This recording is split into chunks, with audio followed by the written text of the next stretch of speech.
everybody, welcome into the Xfinity Preview Show. I'm Alex Weaver here with Jonathan Merriman. You almost got a win this weekend. Almost doesn't count, but super happy for Chris Rice and Colleague Racing. You know, those cars were super fast this weekend. Justin Haley comes up just a little bit short, but guess what? His patience paid off for him in the Cup race. So. And we got to see somebody other than the Big Three win. Yeah, absolutely. And also, I did pick a winner this weekend. You always give me crap. It's just the wrong series. Yeah, it was second place. Yeah, okay, don't count. Whatever. All right, well, let's look ahead to Kentucky Speedway. What can we expect there from the racing? I know it's hot in the summer. Can we get the Big Three back in victory lane? Christopher Bell won last year. Yeah, they're still going to be hard to beat at these intermediate tracks, but let's remember Kentucky repaved, reconfigured a couple years ago.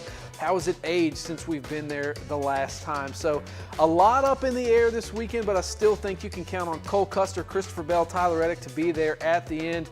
Who knows, this thing might get a little squirrely at the end. I mean, it's racing at the end of the day, Alex. You never know what's going to happen. These guys could have trouble. Who's going to be there to capitalize? Well, one of the cars that I'm surprised is not in that conversation is the 7 of Justin Allgaier. Can we look to him in Kentucky? I know the pressure's kind of on for him in that camp. I think if you look at the 7, I think if you look at the 9, I think Allgaier and Noah Gregson's really impressed me over the past couple weeks. He's made progressions in the way he's racing. He's figuring out these race cars, and we all know Justin Allgaier can wheel one of these things as well.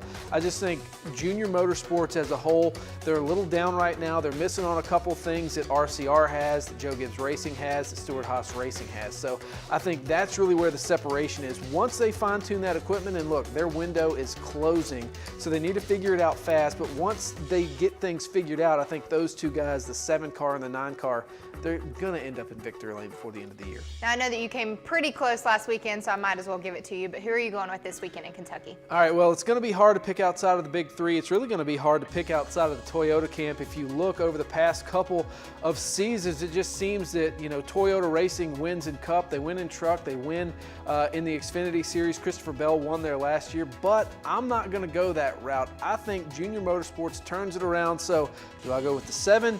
Do I go with the 9? Alex, I'm going to pick the 9 of Noah Gregson. I think he gets it done this weekend. All right, well, you talked me into it. I can't go against the Toyota, and I can't go against Christopher Bell, so 20's back in victory lane. Not a bad pick.